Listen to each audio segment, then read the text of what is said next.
I draw house plans like this. My wife draws house plans like this.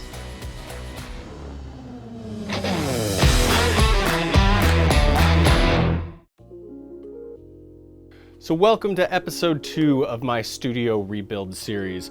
If you're not sure why I'm rebuilding my studio, make sure you go back and check out episode 1 so you can get all caught up to speed. But today, as you may have guessed, we're going to be taking a look at the plans, not only for my new studio, but actually for completely changing the layout of the basement in our house.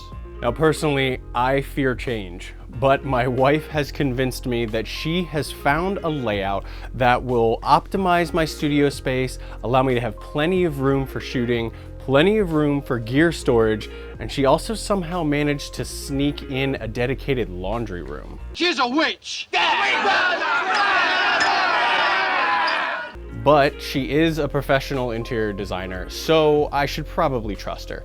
She's actually been working really hard these past several months, mocking up these amazing plans of all of the levels of our house, including the basement studio, and she has been holding my hand through the process and figuring out what I need in a basement studio. So that begs the question of, what do I need in a studio space? Well, first thing obviously is space. And for me personally, I like to have that space be in length or depth. The ability to move my camera farther and closer to my subject matter, in a lot of cases myself, really allows me to experiment with different focal lengths of lenses and really customize the look of the image in each of my shots. So in my old studio setup, my camera was probably about 10 feet away from me and was using a 50mm lens, which was a 75mm equivalent on my Ursa Mini's Super 35 size sensor. The next thing I'm gonna want in a studio is easy access to wall power. This is a studio environment, not out in the field, so I don't wanna have to rely on batteries. Now, in my previous studio, there was literally an outlet every 2 feet on every wall, so I wanna have that again because I don't wanna rely on batteries and worrying about things dying, especially when doing live streams that can last over an hour.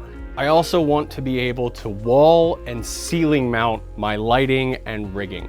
I absolutely hate taking up floor space in my studio with light stands. I like getting everything up off of the ground and mounting it either to a wall plate or finding a way to rig it from the ceiling. This also just allows me to walk into the studio space. Everything's already set up and in position, and I can get shooting a lot quicker without having to drag everything out and set it all up. And of course, let's not forget about sound. Yeah, I know you all won the Movie Set Memes Best Department. Congratulations. Now, I'm no sound expert, but even something as simple as having carpeting on the flooring down in the studio is gonna help a lot with the sound quality and cutting down on reflections. But that's enough talking. Let's take a look at the plans. So let's take a look at how the basement was previously laid out. Over here, there were stairs, and here is a door that leads out to the backyard. So when you first come down the stairs to the basement, you are first greeted by the gear storage / laundry room. This room also included the water heater, as well as the furnace that caused this entire mess. Furnace. On the other side of the wall was my studio space, which ran the entire length of the basement. My backdrop was on this wall here, with my camera on a tripod over here. On this wall, I had my battery charging station, a pegboard for all my cables and odds and ends, and there was a small countertop here where I had storage bins for all those little rig components, ball heads, tripod plates, screws, and tons of other little odds and ends. So now for the scary part. Let's take a look at the new layout. The first thing you'll notice is that we're going to rotate the entire studio space to run the other direction. In this corner will be the dedicated gear storage room. It will fit all of the same shelves I had previously, and we'll have some room for growth as well. We're also relocating the furnace and water heater into this room, as it was really annoying having them right in the center of the house. The benefit of having this room here is how close it is to the exterior door. Whenever I go out on shoots, I always bring the gear out that exterior door and up a short staircase because the carport and the driveway are just right outside there. And finally over here, we have that new dedicated laundry room. How she squeezed that in there, I'll never know. But I don't know about you, but looking at 2D plans like this makes it really hard for me to visualize what it's actually going to be like in that space. What if we could actually go into the computer and physically walk around in the space? Let's try it.